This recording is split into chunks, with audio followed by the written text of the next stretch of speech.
So I did that, and I just, blew as if I had, I guess you could say, fairy dust in my hands, and blew these doors open, and this whole portal entered, and then I started speaking a different language.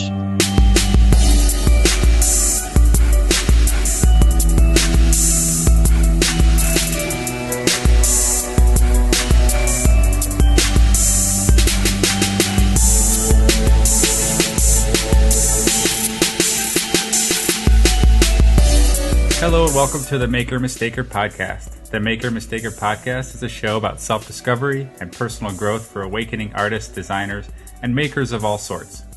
Awakening to a deeper sense of who we are and why we're here on this planet. We walk the line between mainstream success advice and lifestyle design to spirituality and other esoteric subjects. I'm your host, Jeff Finley, and this is episode 9.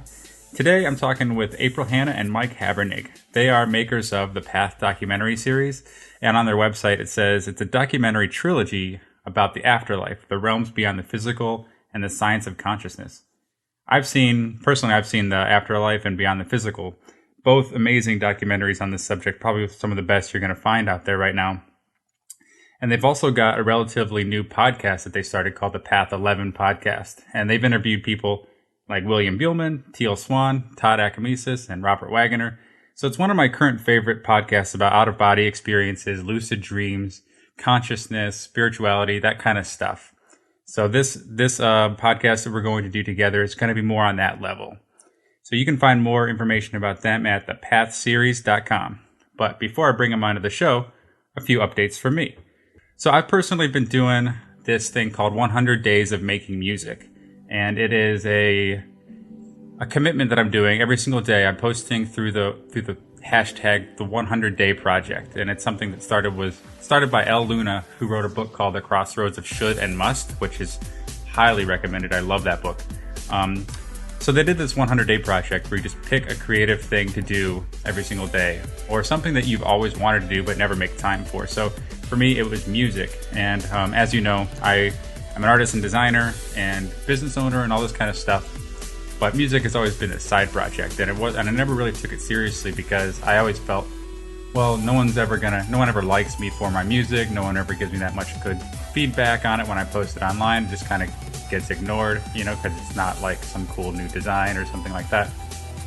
So, none of my bands had many followers, and music never seemed to be a career option. So I was like, well, it's not really worth posting online or committing to it. But whenever I did work on my life purpose and kept thinking about what I want to do with my life, music always ended up at the top of something that I have to do. So I started 100 Days of Making Music, and currently I'm on day 36, and I've been practicing guitar, playing piano, composing composing songs in FL Studio. It's actually really cool to do this every single day. So you can follow that project, follow me on Instagram at Jeff_Finley and see what I post every day. And I'll also be attending WMC Fest here in August in Cleveland for the first time as a non-organizer. This will be interesting because I founded the festival in 2010, and 5 years after it, I ended up stepping down as the organizer, and I left the team just because I wanted to pursue other projects and do other stuff. So I'll be there selling books and t-shirts at the vendor village, selling copies of Wake Up, selling the t-shirts and some stickers and stuff like that. It'll be really interesting to be there without having to worry about how it's being organized. And finally, I've got a road trip coming up after WMC Fest. I'm heading out to California to visit some friends, and going to be visiting, some people that I know online, and so, hitting up some spots. I'll be hitting up Circles Conference in September, and also making my way around to Virginia to the Monroe Institute to have the OBE intensive with William Buhlman. That's like a 5-day workshop essentially for out-of-body experiences, and that's going to be really intense and probably pretty inspiring. And without further ado, let's just get started. Let's dive in. So April, Mike, welcome to the show. How are you? Hi, Jeff. Hi. Thanks for welcoming us. Hi, Jeff. You sound like a busy man. Yeah. Well, it's so funny. I mean, I'm busy, but I'm definitely less busy as far as because I freelance now, so I don't go to a 9-to-5 job. So I wake up thinking, with the clients I have, and right now I've got one client, so I don't feel that busy, but yeah. But yeah, Well, and that's great to hear that you're going to the Monroe Institute to try out William's OBE intensive. Mike and I have never really had a chance to actually go there. We've been invited there to be able to do it, but we haven't experienced that ourselves. So I can't wait to hear about it and see what you think. Yes, let's just go with that. I mean, so that's, you guys have done these documentaries where you've interviewed a lot of people at the Monroe Institute. And so, well, for the listeners, the Monroe Institute is this, like, well, you want to go ahead and describe it, April? I mean, it might be, you've been there, so haven't you? Yep. Yeah, we were there a couple of times. Actually, Mike was the one who stumbled upon them, and he found the Institute just by doing a web search, right, Mike, before we started the documentary? Yeah, it was, I was listening to Tom Campbell, I believe it was Tom, talking about his early experiences. This is on an old Coast to Coast radio episode. I think with Art Bell. This has had to be like, oh wow, probably like 2006, 2007. But I didn't hear the episode, I think, until early 2008, and there was this whole thing he talked about, and it was how he got started at the Monroe Institute, and he met Bob Monroe, and from there, just listening to that, I researched Bob Monroe, and I found his books, and did more research on the Institute, and when the film started to come together, I was thinking this is probably going to be a central point in the film, because they're close, they're somewhat close to New York, and they're studying consciousness and out-of-body experiences, and they've got several decades now of this testing and experimenting, and I just thought it was interesting. I figured that's when we contacted them. By this point, it was probably like mid-2008. Yeah, so Mike, what got you listening to Tom Campbell? I mean, were you into that kind of stuff at the time? Yeah, well, this is kind of written up on our website too, in my bio. This is like going 2006, 2007, I experienced a lot of people in my family and close friends just dying in a short amount of time. Probably within a year. Yeah, we figured it was about a year, and we were, in the funeral home either once or twice a month with, somebody dying. And some were natural, some were, freak occurrences. And when you experience something like that, at least for me, I needed to figure out what was going on, at the bigger picture, where are these people going, if they're going anywhere. I was just raised very religious, very Catholic background. And growing up, thinking about this, it wouldn't have been, what's the word? If this had happened any earlier, like if I was living at home with my parents, I probably would not have researched it as much as I did. But now I was working full time. I was married. My daughter at the time, I think she was like 3 or 4, and you start thinking about the people left in your life, on Earth. Yeah. And so I just wanted to research it, and I was digging into the Coast to Coast episodes, like I said. I found Tom Campbell, William Buhlman. There's a bunch of others. Greg Braden was another big one that I was listening to. Yeah. And if they had written an out-of-body book at that point, I probably had heard their interview. And we contacted a bunch, and Tom and William were like the first ones to get back to us. And Tom had just started out. His books were published, I think, in 2003. And we talked to him, and he said, yeah, come on down, we'll talk about it. If you want to film it, fine, that kind of thing. And so we had set that up, and we had talked to William at the same time, and he was kind of excited. And we were actually really excited to get William, too, because he's got probably a good 10-year lead, at least in the publishing world, in the public, compared to Tom. About the afterlife and OBEs and stuff, yeah. Yeah, I think William's first book came out in the early 90s. And so he had already a good, fan base, and so that, they were a good starting point. And at the same time, I believe, April, you were the one that contacted the Monroe Institute. Right. And you talked to Skip.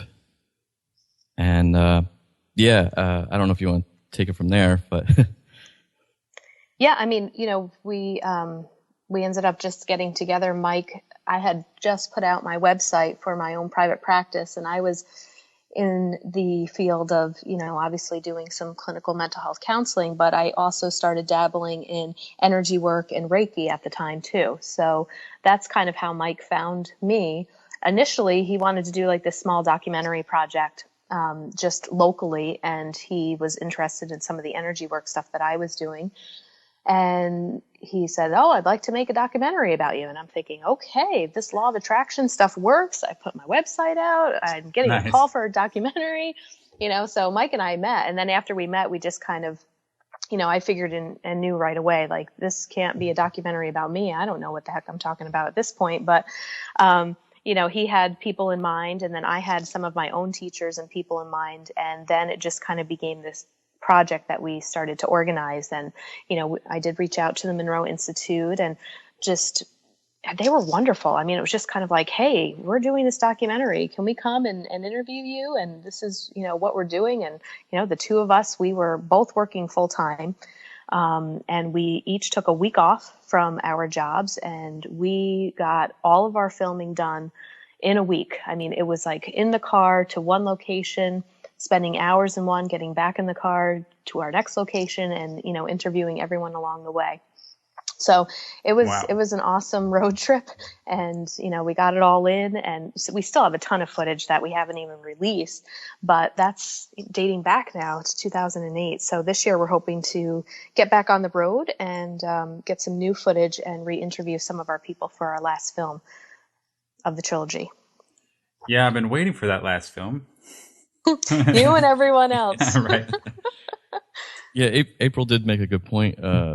This actually, in my mind, it started out as like a really small project. I was like, I'll interview a couple local people. April, I think at the time where we were living, she was only like 10 miles down the road. And, there was a couple other people locally, and actually she knew a few of them that were in the first film. And so I was like, oh, this is great. Maybe do a couple YouTube clips, or just put it out there. But then once, I think it was probably once we talked to the Monroe Institute, it just opened up and exploded, and we fell down the rabbit hole. And it just became this huge project now. Mike, had you made documentaries or videos before that? Yeah, I mean, my background was really in like TV news and advertising. Okay. And we did a few documentaries in college, and the one news network I worked at, we did do like these little half-hour specials every once in a while. But and this is kind of styled, the talking head with the archival footage is kind of styled after one of those episodes that we did. But nothing to this scale before. Yeah, I love how you take your medium. You're in a video production, and take and then in April you're also take your interests, and then you go out into it and explore your interests through your medium to express it. So it's like naturally you gravitated towards video and interviews. And I remember listening to one of your recent podcasts where, I forget who was it that said that, who was it that told you that you would be an interviewer or something like that? Oh, yeah, that was Paul Rademacher. Oh, yeah. Yeah. He like saw you and was like, "You're going to do this one day." Yeah. And I was like, no way. What are you talking about? Yeah. I mean, cause you have your day jobs and you're like, I can never take this seriously. But I mean, here we are. I mean, you've already got 10, 12, how many episodes of your podcast? Good question. 17, I think at this point. Oh, okay. I just actually edited a bunch that will probably get us to August, and I know that they go up, I think that's like episode 19 is edited, but I can't remember. 16 or 17 is out right now. And so how did you guys make the leap from doing these documentaries to doing this podcast? Well, Was it just not enough? The documentaries were just not enough. We were actually, right before Beyond the Physical came out, that came out in February of 2013. We were approached, I think in September of 2012. And we were having actually a lot of production issues with Beyond the Physical, getting that off the ground. We had, I don't know, I can go, this is a whole nother story, but I think we started and stopped it probably like 4 or 5 times, and actually had several rough cuts, really rough cuts that just weren't working. And by September of 2012, we were kind of frustrated and stuff. And we were actually approached by one of those online radio sites. And looking back, it was an obvious scam, or not really a scam, but a sales thing. They're like, oh, come join us. If you invest, so many thousands of dollars or whatever, you can have your own show, build your own audience. And we had talked to some of the people on the network, and they're like, oh yeah, there is that upfront cost, but we did build our own audience, and it was very helpful. But we kind of looked at that, and I was thinking, we could do this on our own, for a lot less money. And, if people listen to it, fine. If not, it's just an experience. And, maybe we'll have fun doing it. So I threw that to April, shortly after we were talking about this online radio thing. And April's like, no, we should really finish Beyond the Physical before we do anything else. So we actually, then we were actually able to finish Beyond the Physical, and that came out, and we did the marketing for that. And so now this year I just really wanted to pursue that podcast thing again, and I think it was January, February. I pitched it to her again, and April, I don't know if you were really hesitant about it, but you were kind of, I don't know. She wasn't. Mike gets easily sidetracked. So, it's like we start working on the third film again, and I'm like, okay, we're building momentum, because obviously it's been years since Beyond the Physical came out. And then Mike's like, no, I really think we should do this podcast. And I'm thinking, oh my gosh, okay, do you realize there is some work that goes into this? And, we both have our own full-time jobs, and just knowing of, trying to get guests on, and, him editing the shows and taking the time on Fridays to do the hour interviews and all of that, I'm saying, all right, we're pushing off the third film a little bit more, but in essence, he kind of twisted my arm until I said, uncle. And I said, okay, let's do it. And I'm glad that I did. I think that it's a great move. I think we are getting a lot more fans. We're exposing, the information, getting it out there quicker to people. And, I think that we're kind of building a new audience and a bigger audience for the third film when we, kind of get to it. And we are dabbling in the editing stages of it too, but, we're also feeling like we want to get some newer footage, because our footage is from 2008, and we kind of want to catch people up to see, where the experts are now, and how where they've come since 2008. And, the other weird thing, not weird really, but I kind of feel that the project has really a mind of its own. When you're kind of working with this medium and trying to get this information out there, I just kind of feel like Mike and I are the tools allowing the information to come through and happen. I remember when we finished the first film, Mike and I turned to each other when we were screening it with our family, and there were times where I don't remember editing that clip, do you? And I'm like, no, I don't remember that either, and it almost feels like when we're in the editing room, we kind of go into this trance-like state of putting the film together, and it doesn't really feel like we as physical people are doing that, if that makes any sense. Sure. And, and it took a while for the second film to come out. And of course, our fans every day, when's the next one? When's the next one? Looking forward to it. And you kind of feel that pressure, just from a business standpoint, from marketing standpoint, from just having this product that your fans want. And I kind of feel like, we can't rush what Spirit wants to happen when it's supposed to happen. And, Mike even said after the second one, he said, I mean, I think we both feel our second one is done a lot better. And he said, I never would have been able to put in some of the graphics because the technology at the time wasn't even available to him to do that, you know? So I think we're just kind of trusting the flow and the process as to when the third film will come out. But, you know, we'll probably be editing a lot more once we get some new footage in the wintertime this year. Yeah, so tell the listeners, rather, about your first film and the second film, and then what your intentions are for the third film. You want to take that, Mike? Sure. I was hoping you were going to take the first film. Okay. That's more, I don't know. It seems to me more your film. The first film had probably more of some of my own personal teachers in it. I know that, you know, Mike's focus for the first film, The Afterlife, was really about, well, it was kind of your film too, Mike. I mean, this was like your whole investigation into what happens when people die, because that was the journey that you were going on after you were experiencing all these deaths. So I feel like in some ways, the film really answers a lot of questions that Mike had personally. You know, and it covers a wide range of topics, from life after death to near-death experiences. We had a woman, Lindsay Sass, that was struck by lightning and died and came back. We cover topics of tragic death and suicide.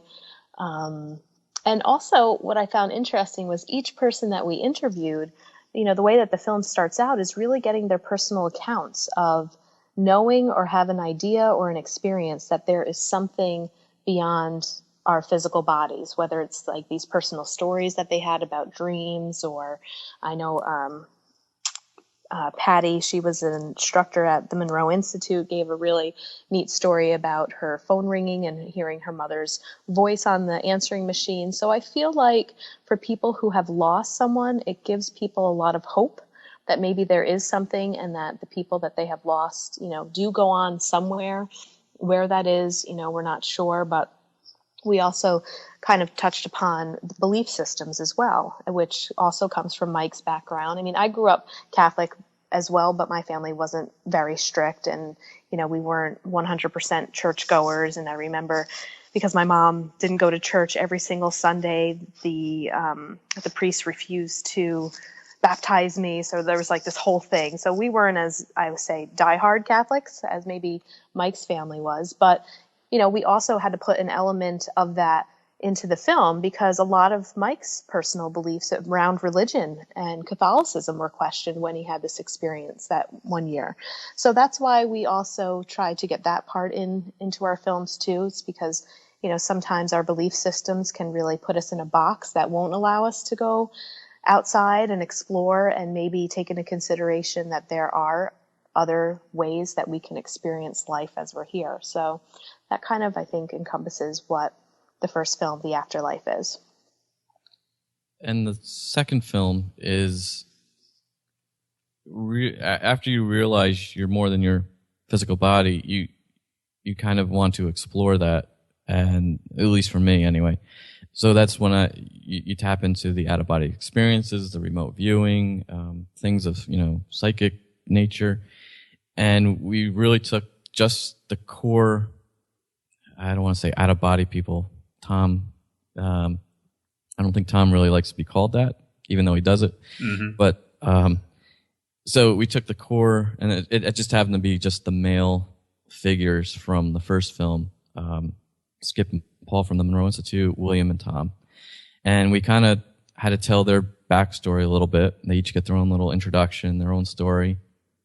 And the whole film is pretty much them weaving in and out of the Monroe Institute. And so, yeah, and they talk about, you know, obviously out-of-body experiences and, you know, just dealing with that knowledge. And, yeah, so I hope, you know, we were able to tell it that, you know, how do I say that? How make it, I guess, comprehensible and entertaining at the same time for that subject matter. Yeah, yeah. And have you had your own out-of-body experiences, either of you, before that or during this film?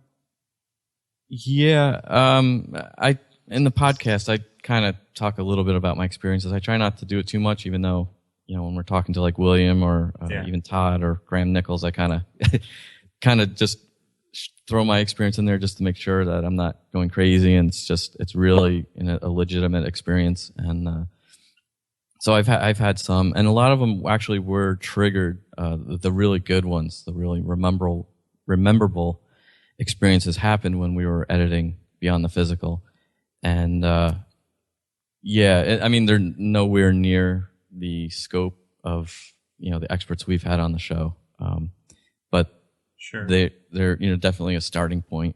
So was your first OBE like a spontaneous one, or did you like learn about them and then try to practice until you had one? I would say no, I wouldn't. Well, kind of spontaneous. For at least when we're doing the afterlife, I was actually trying it and trying the techniques, and nothing really seemed to be working. I had a few, probably, I don't know if you would even want to call them a lucid dream. Well, yeah, I did become lucid in a dream, but it wasn't, it only lasted like maybe 5 seconds after I realized what happened. And that never really seemed to take off my own, I guess, trying it. Mm-hmm. It wasn't until we were doing a lot of the Hemi-Sync work for Beyond the Physical, and there's a whole scene in the film where we're testing the tones and the one ear, the right ear, or the left ear, the right ear, and the differences, and just listening to all that. I believe it was that night I did have a spontaneous event that happened. Yeah. And it was nothing that I've ever experienced before. It was people say hyperreal experience, where it's clearer than physical life. Mm-hmm. And I just experiencing that was amazing. And then coming back, it was almost like to breathe again was a chore, and just I don't know if I stopped breathing at some point because it actually hurt to breathe again. And so wow. Maybe at first I thought maybe I should see a doctor, but it turns out that that was a legitimate experience, and it just changed the way I looked at it just after having that experience. Yeah, do you want feel free to go into detail, like what was it like? Tell us more about it. It started out, and actually the technique, and it was I can't remember if I had, the reason why I'm not sure if it's spontaneous or not is because I can't remember if I intentionally did the technique to trigger it. Mm-hmm. But it was I had gotten up in the middle of the night, probably about 3 o'clock in the morning, and I had done a little bit of work.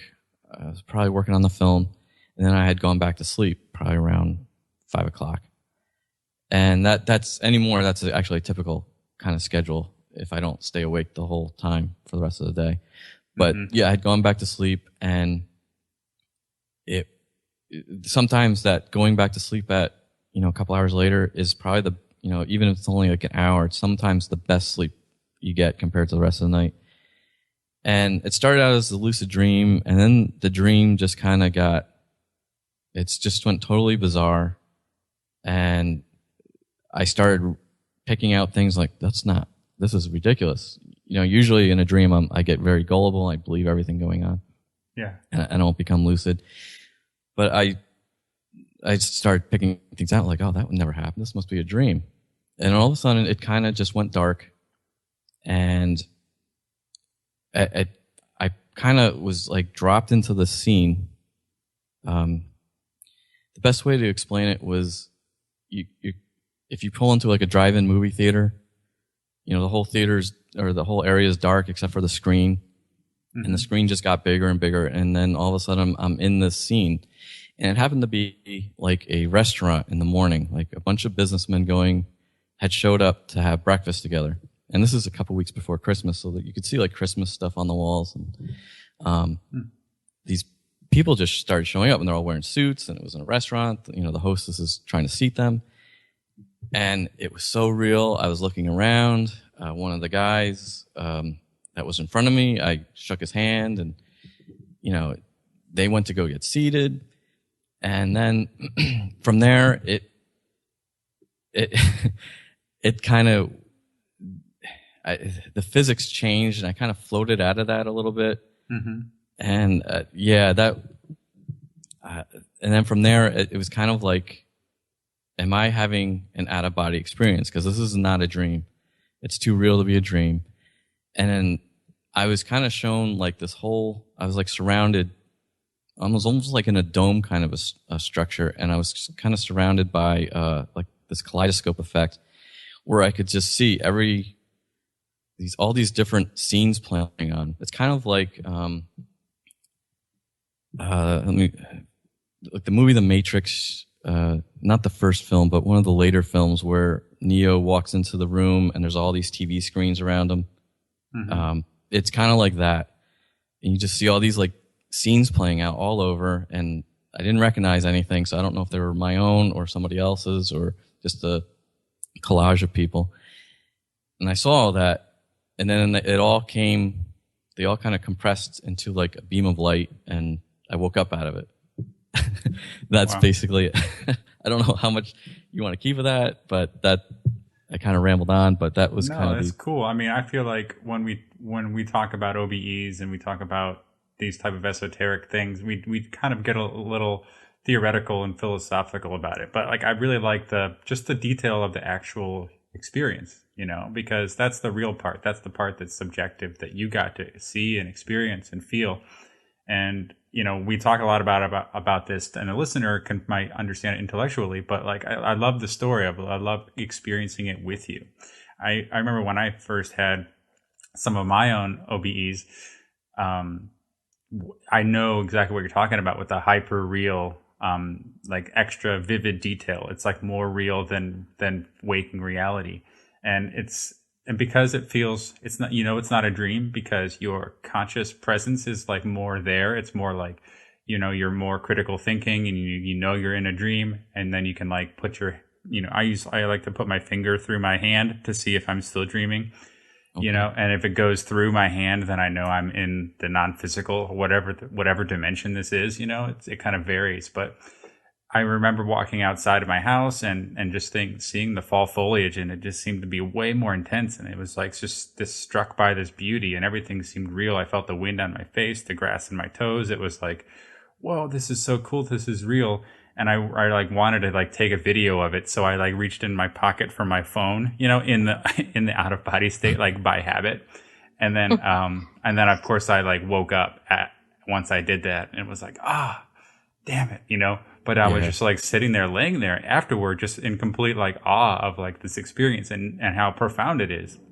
So, I mean, I talked about this on the Gossipist podcast. I talk about my own experiences and stuff like that. So if the listener, if you want to, hear some of my own stuff, we go more into detail. We talk about OBEs more into detail about like whether they're all in your head, where do these come from?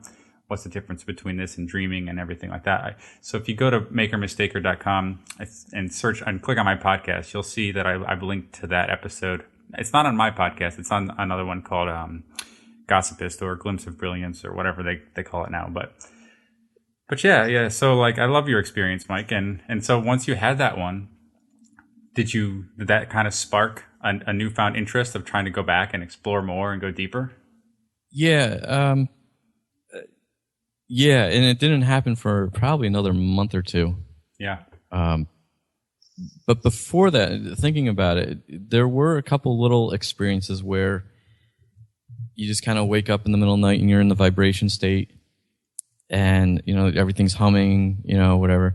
And there's a couple times where I felt like I was floating, and I used the term in a show. I don't know if the show is out yet, but like we're spinning in it like as a rotisserie kind of, and I don't have any control, but I know I'm not in a dream. I'm just like floating, probably like just a couple feet above the bed.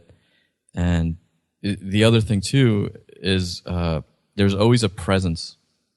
Like when I'm in the room, at least having an experience in my room, there's always a presence. I can't see him.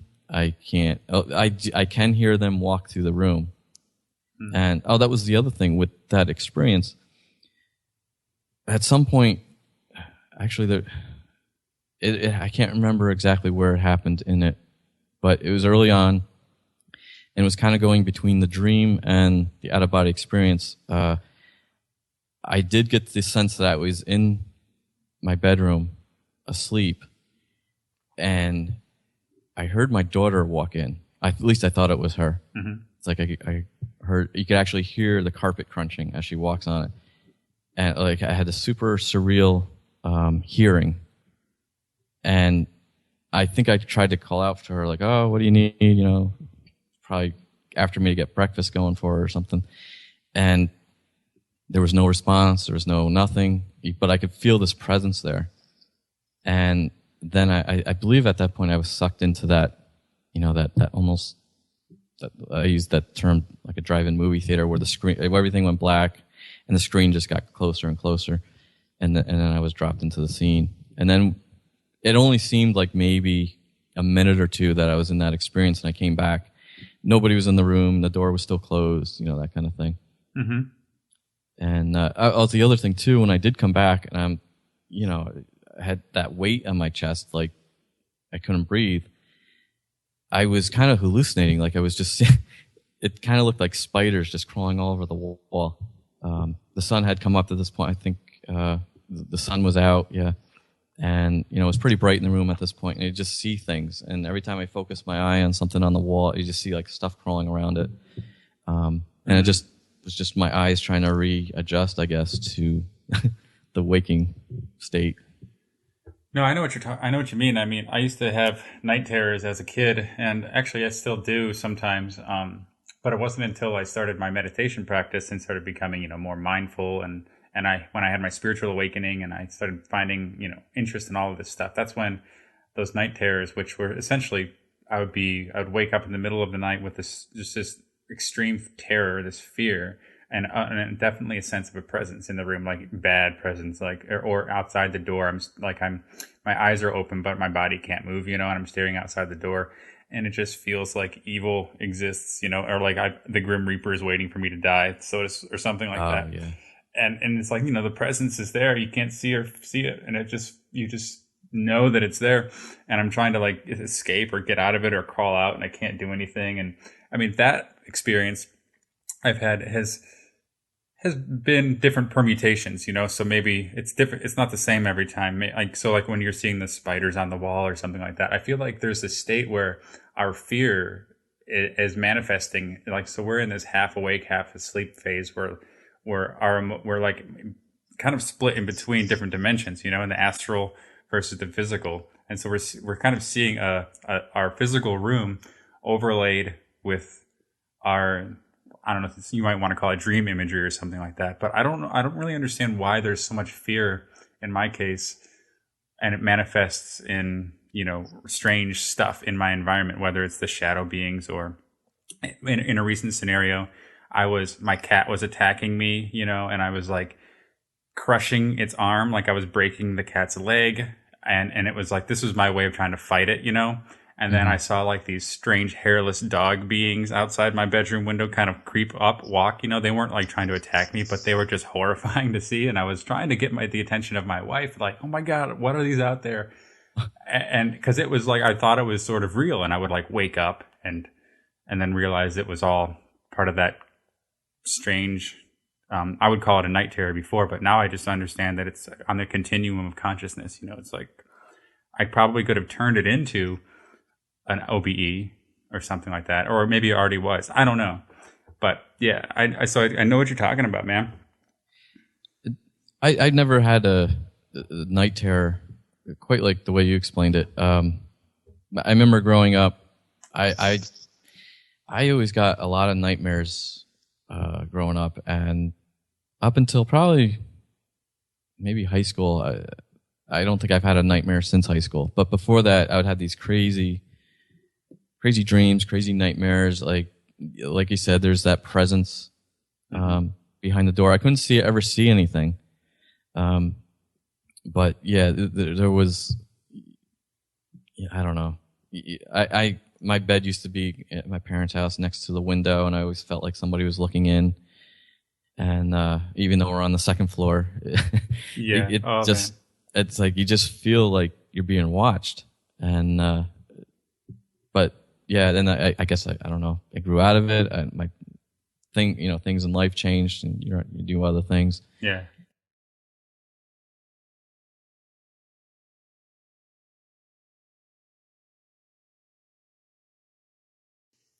It reminds me, and I don't know if it's actually in the film or other footage that we have from Tom, but Tom and William kind of talk a lot about the fear and things that we can encounter during the out-of-body experience. Like William gave the example of the sloth, and I've heard Tom Campbell say before that you're kind of being tested in a way. Your fear is being tested to see, are you really ready to handle what's next, and are you ready to kind of go beyond?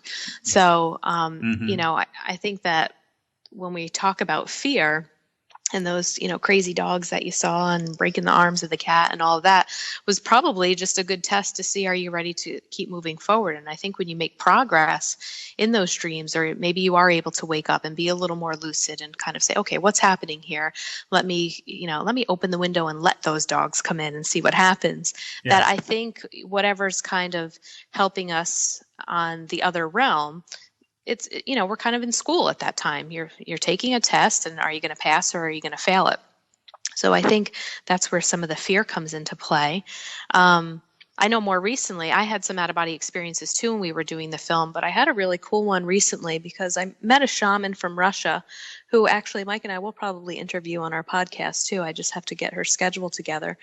But met her because she was interested in coming up to Saratoga Springs, New York, and to see some people. And I have a pretty nice office space, so we met and, just to kind of get a feel for each other and see if she could do some of her sessions here.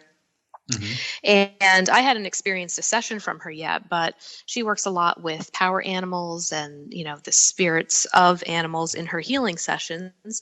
And I met her, I think, like on a Thursday or a Friday, and my dreams were so crazy and so vivid after meeting her. And before this one dream that I'll share with you guys that I had, and I think it was an out-of-body experience, I kind of had a little bit of this nightmare where I literally felt like I had an angel and a devil pulling me. Like my energy was either going to move to good and love, or it was going to move to death. And, I'm struggling in my dream because obviously I want to go to where this beautiful angel is, but then I feel this dark presence pulling me too. And I realized my fear was, okay, well, I'm probably going to die here if this negative energy takes me. But then I kind of woke up in the dream and remembering all that I've learned through making these documentaries that, well, there really is no death. And I remember saying that in my dream. And I said, well, it's okay. Either one of them can take me because, I'm still going to go on to wherever I need to. And then all of a sudden I woke up and that negative entity just kind of released me. And I didn't really go anywhere, but I kind of felt like that was a test of fear.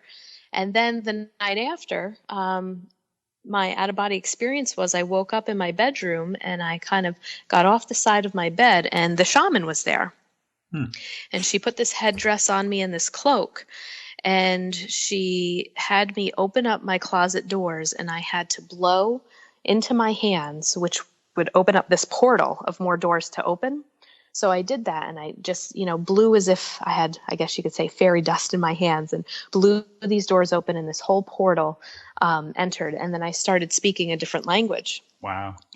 And so I woke up and I was like, wow, that was really freaky. And I feel like that I might not have had that experience if I didn't have that dream before about this negative and positive energy, because it was weird, to wake up and here she is, she's in my bedroom, and I could literally feel myself standing up, and I felt disoriented, and I felt this headdress get put on me and this cloak, and I looked into my closet and there was a whole nother world in there.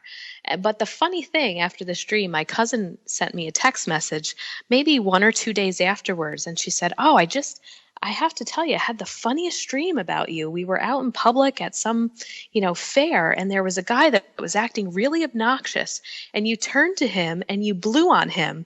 It was like you blew this fairy dust on him, and all of a sudden he started behaving. Now, I was like, what the hell just happened? I'm laughing because, I just had this crazy dream with this shaman.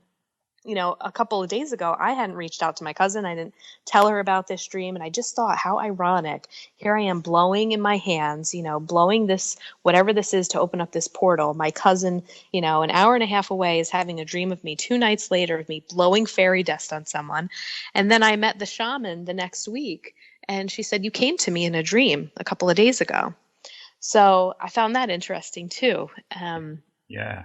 So, that's just like one recent experience. But yeah, in regards to energy and seeing energy and feeling energy, I don't really even know how to put words to it anymore, because it's just like, it's a second part of my life that I just do day in and day out. So I guess you'd have to ask me some more specific questions, maybe, if you were curious about something. Yeah. Well, I want to share something that you just triggered in me a memory. So like, it was a recent OBE that I had. I was actually with a group of people in this apartment, or like, it actually seemed like an abandoned house, kind of like a flop house, So there was a group of us, and we were staying there, and we were all sleeping on the floor, type of a thing. And then I remember my grandfather-in-law, like he was in my dream, and I talked to him, and he said something about how he has out-of-body experiences. And I was like, no way, like, you have them too, like, what have you done, and he's actually blind. And so I was like, can you see in your OBEs? And he said, no, he can't, or whatever. But then there was another guy there staying in front of a whiteboard, and he was going on about some theory of OBEs. He had all these diagrams that he was drawing. And he said that, the one thing I remember that I wrote down afterward was, he said, oh, the reason why there is things like terror and war and all the violence in the world is because of our addiction to certainty. That is what he said. And so I woke up and was like, oh, that was interesting. Okay. So I wrote that down, actually. But after he said that, I remember going to sleep with the group, and then having an OBE within my dream, and going up the stairs, and then like having the OBE, the full on, like feeling the vibrational state, intending to go out. Okay, now I'm out. I'm going up the stairs in this dream house, this house I'm at. And then I fully intend to this is what I said. I said, any spirit guides want to reveal themselves on camera so I can show the group. And of course, here I am getting out my phone again. And then I wake up. And that was interesting, because 2 days later, the next day, Todd Akamesis posted on his Facebook page that he had an OBE last night and ended up in a classroom where he was teaching a bunch of people, teaching a whole group of people about OBEs and stuff like that. And then, I was like, well, that's interesting. I just had a dream or an OBE last night where I was with a group of people, and there was someone standing in front of a whiteboard teaching people about OBEs. Really, really coincidental and interesting. Yeah, that's awesome. Yeah, I mean, I don't know if it was Todd, because it didn't seem like it had his energy. It seemed like it was a different type of energy. Like, I don't remember his face, but yeah. So April, tell us more about your day to day. I mean, you do a lot of energy work with clients and stuff like that. So, how do you relate to what we're talking about with energy, and to, why you do it and what got you into it? Yeah. Well, I mean, I do mental health counseling by trade, but I remember how I got into it was I was a rape crisis counselor when I first got my bachelor's degree, and we hired a new male staff, and his name was Chris, and he was working there for quite a while. We were at lunch, the whole staff, one day, and we start talking about dreams. And I had a really vivid dream in my 20s. I would dream about houses all the time.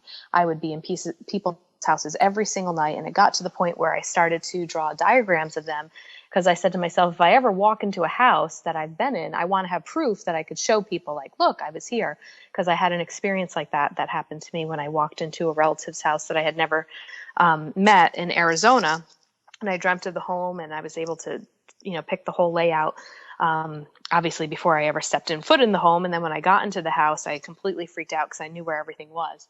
So I started having more vivid experiences like that in my 20s. And so we were at a staff meeting for lunch, and he starts talking about his wife. And, she's a nurse, but she's pretty psychic. And yeah, she woke up this morning and told me about this crazy dream that she had. And he remembered it 'cause she just told him this morning. And he described the dream that I had that same night. It was a yellow house, and he described the way I could remember it, how, you walk up the stairs and you take a left and there's a bedroom there. And I'm like, oh my God, I know exactly what you're talking about. I was in that house last night. So I was like, who is your wife? And I need to meet her. And we interviewed her in the first film. Jeanette Foe is her name. And, she's an RN by trade, but she's also done some shamanism work, therapeutic touch. She's trained in Kabbalistic healing. She went through the Barbara Brennan School of Healing as well. So I was like, well, I need to meet her because this is so crazy. And I went and I had a session with her, and she was the first person that ever put her hands on me and gave me an energy healing. And I was like hooked ever since. In that session and just kind of exploring what was going on in my life at the time, stuff healed for me that I wasn't able to heal prior. And it really made me, in having that experience, believe that there's something else happening here, and movement of energy and working with an energy healer can heal things that maybe talk therapy can, or, just trying to figure things out in your head cognitively and intellectually and trying to make sense of it to heal from it.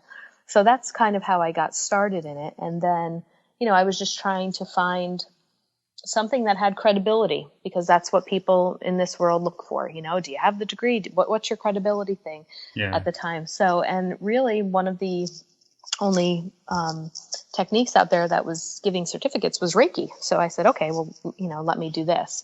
And, then through the films and interviewing people, I started to understand energy differently. So my energy sessions, I would say, shifted since then. And, working with Tom Campbell has really increased, I would say, some of my accuracy and healing techniques, just learning the techniques that he uses and, his theory about stuff, which really helped me to bring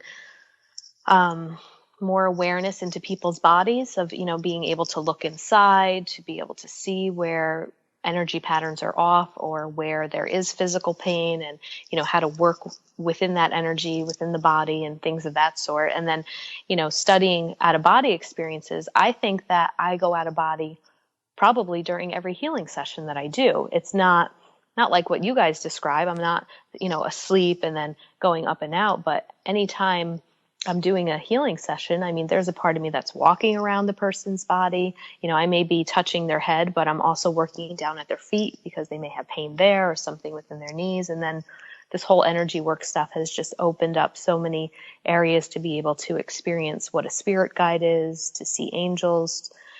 I have some sessions where I am able to connect with deceased loved ones for people. Like, some people will just show up and I get a ton of information and it means nothing to me, and I share it with the client and they can relate to it. Mm-hmm. So, a lot of that stuff is happening for me day in and day out on a regular basis. Yeah. I mean, as somebody who wants to experience that for myself, how do I hear a lot of people talking about seeing angels or spirit guides and stuff like that. And I'm like, okay, well, let me experience that. I want to experience it. So I don't know. I'm not sure how to experience it, but my intention, or my, I guess, assumption is that maybe it's not as obvious as I think. It's not like a literal one-on-one meeting with an actual angel, but at least when I hear people talk about it, it's like they see it, but it's not in physical. They see it with like their imagination overlaid on top of the reality.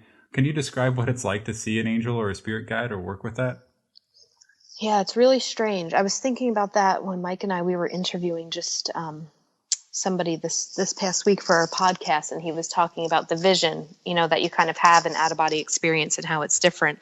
And it's the same way. I mean, it's not like some people say, like, what do you see, April? Like, how do you see? How do you see in so much detail? And you're not seeing out of your physical eyes. It's not as if this angel is appearing in front of me. And I'm sure that there are some energy workers and healers that, have their eyes open and can, really see things out of their physical sight. But that's not my experience. My experience is usually when I'm doing these sessions, my eyes are closed. It's a little bit easier for me to go into that altered state of consciousness when my eyes are closed, my personal preference. And it's a different vision where my vision comes from like my gut area, my stomach, and my third eye. And it would be as if I was dreaming, and then, certain images or energy patterns or colors or sensations that I'm feeling in the room will appear. And I can, for some experiences, I can describe what the person looks like, how tall they are, what their body shape was. Did they have blonde hair, brown eyes, short build, tall build, stocky, skinny, really tall. Those are things that sometimes I can visually see, but it's not as if a picture, like I'm looking directly at a picture and my eyes are open. So I don't really even know how to explain it, but it is like a different type of vision. And probably very similar to, a lot of people use the example of, everyone has probably experienced going into a room and you can feel the energy of the room. Like if you go in and there's just been an argument, you can't see that energy, but you can feel it. So there's almost a sense of sight there, that you see that see and feel something different in the room, that the energy has shifted. Or if you're going into a party and everyone's in a really good mood, you can feel and sense that as well. Yeah. So, and you said, like, how do you do it? Everyone talks about it, like in all the people that we studied. And I really think you have to have a meditation practice first and continue to be open to that. And then what are those experiences? And I think the more you journal about it, the more that you're just open to whatever, like maybe not being stuck on seeing an angel, but, whatever a presence may be, and then see if you can ask questions while you're in that state. Well, does this feel male or female? Does this thing feel tall or short? Does it have a really strong presence, or does it seem very gentle and very kind? So I think, you can just play with some of those quick questions in your mind when you're in that meditative state. Yeah, and being really more in touch with your emotions, when you do get more in touch with your emotions, especially if you've got a meditation practice you're kind of used to paying attention to what's going on between your thoughts and your emotions and your visions and your imagination that you get, and some of the things that you see because you intended to see it, or some of the things that show up in your imagination that you weren't expecting. I remember when I was doing my quantum sphere healing workshop with Carla Fox in Colorado last September. This was my first time going into something like this.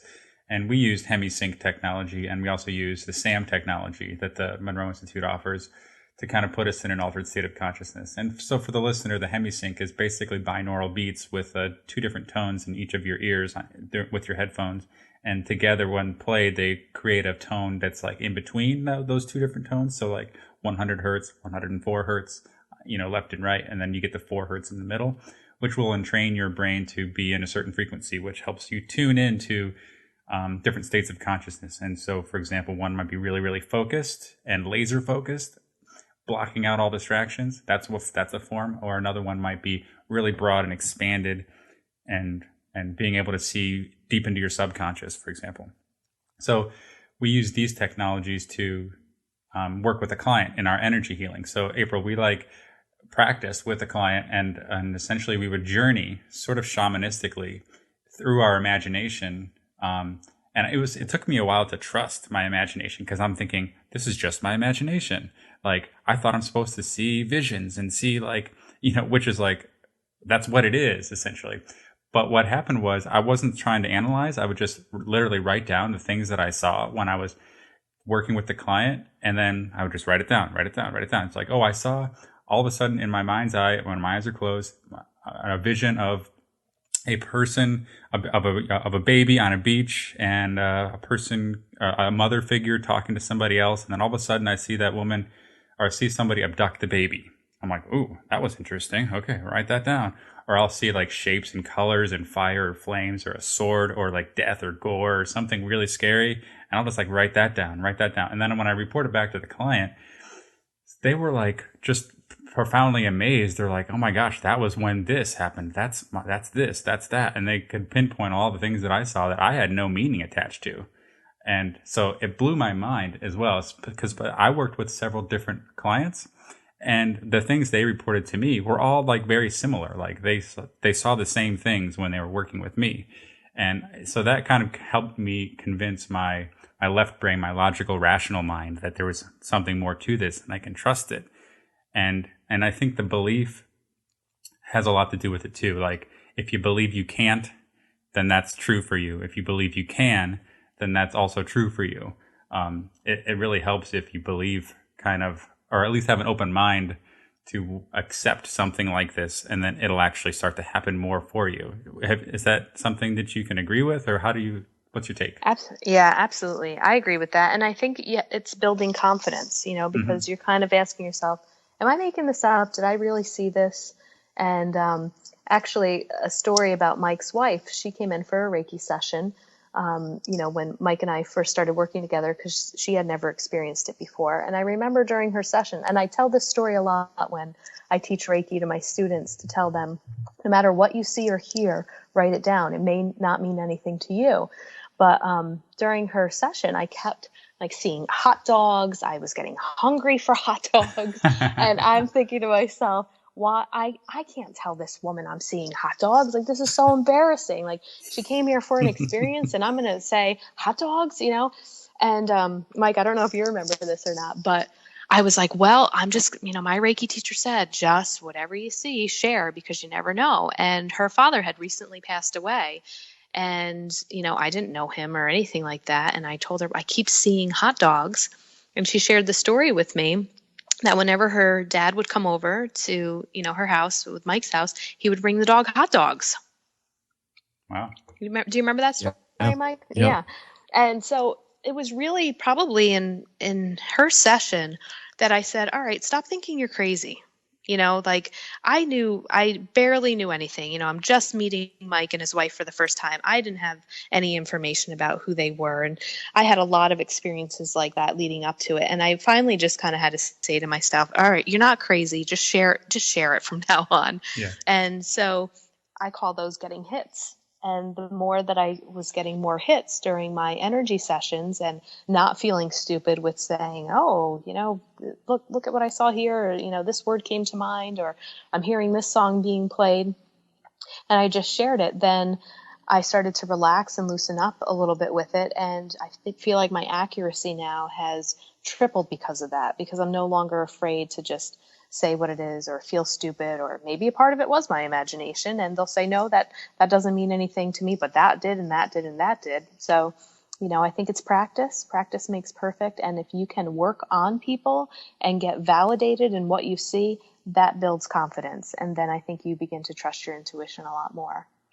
Yeah, that's awesome, April. I mean, actually, that's really incredible. I think it's great advice. So to be able to trust your intuition and trust that those emotions that you feel and the hits that you get. I mean, that's so much part of this path of exploring your right brain, your intuition, the non-physical side of life is opening up, feeling the fear, being mindful of it, not trying to judge or make too many judgments or assumptions about things, but just being open and curious, and following that curiosity, I think, is really important. Absolutely. So it looks like we're coming up on our time here. Is there anything else, April or Mike, that you'd like to share that you haven't got to yet? Not really. I mean, we did cover a lot. What are your goals for the future? What do you got coming up this year?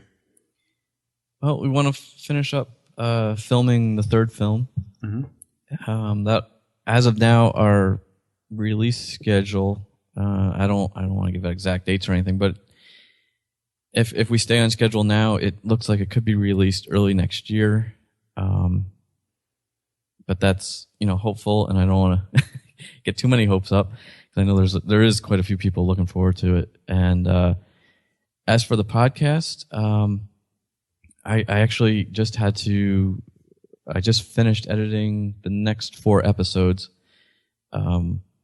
And that's, we have a couple that does remote viewing. They will be out Monday, which is probably the same week this is coming out, I believe you said, right? Mm-hmm.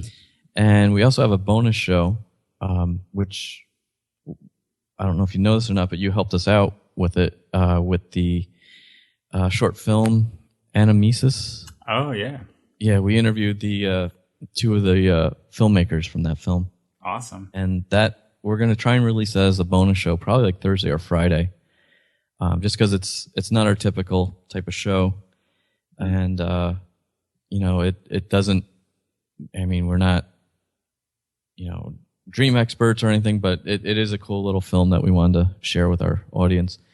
And and they have a web series attached to their film as well, which is very cool. And then the Monday after that is we have Tom Campbell, and he's a 2-part episode. So there's I don't have that date. That Monday, was it the 19th? Maybe is his first show, and then the week after is part 2. Yeah. And so, how can people find the podcast? You can search on iTunes. We recommend iTunes because, with the podcast community, it's huge audience. And I check the stats once in a while, and most of our downloads are through iTunes. There's a few that come in through the website, but probably about 90% of them are iTunes. And iTunes really helps with the ratings, and if you review it, positive or negative, if you liked it or not, we recommend just put something up there, 5 stars, 4 stars, whatever. Yeah. And that'll help us rank, and we get higher into the iTunes ranking, and they put us on the main page eventually, and that'll help hopefully blow up the audience as well. Another place, I don't know if I mentioned, but search Path 11 Podcast in iTunes. Right. Okay. Cool. And you can go to our website, thepathseries.com, and you can find the films, you can find our bios, the people in the films, they have little short bios on there. And there's also a tab for the podcast. You can click on that, and you can listen to all, 17 episodes or whatever we have out now. And that gets published along with the iTunes episodes. So I believe it's every Monday at 3 a.m. the show gets pushed out. And if you have a podcast app on your phone or iPod, it'll automatically download the latest episode if you're subscribed. Cool. We also put them up on YouTube, but a month behind schedule. Yeah. Okay. Cool. I can't wait to hear those new episodes, especially the Tom Campbell one. That he's brilliant. Yeah, he is. So it should be good. It's funny because we only asked maybe 4 or 5 questions, and he filled 2 hours. Oh, yeah. I tried reading his book, My Big Toe. I got through the first one, but it was just too heavy for me. I don't know if I could read the 2 other books after that. Yeah, it did, especially the first book, trying to break into his rhythm and get all the information. It did take a while to get through it. Okay, cool. Yeah. April, do you got anything last you want to say? No, that's it. I mean, we really love to hear from our fans, and we're pretty community based. So, we really recommend that if people have suggestions, we personally email everybody back ourselves. Having our followers on Twitter recommend some shows, we take all of that stuff into account. So, if people want to interact with us online through our Facebook page, through Twitter, or emailing us directly at info@thepathseries, we'll definitely get back to you. Okay, great.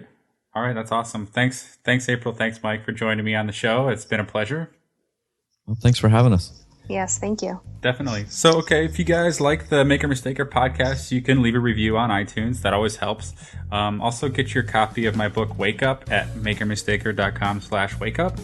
And follow me on Twitter and Instagram to keep up with my 100 days of making music at Jeff_Finley. Subscribe to the blog and the podcast through iTunes, or go to makermistaker.com/subscribe.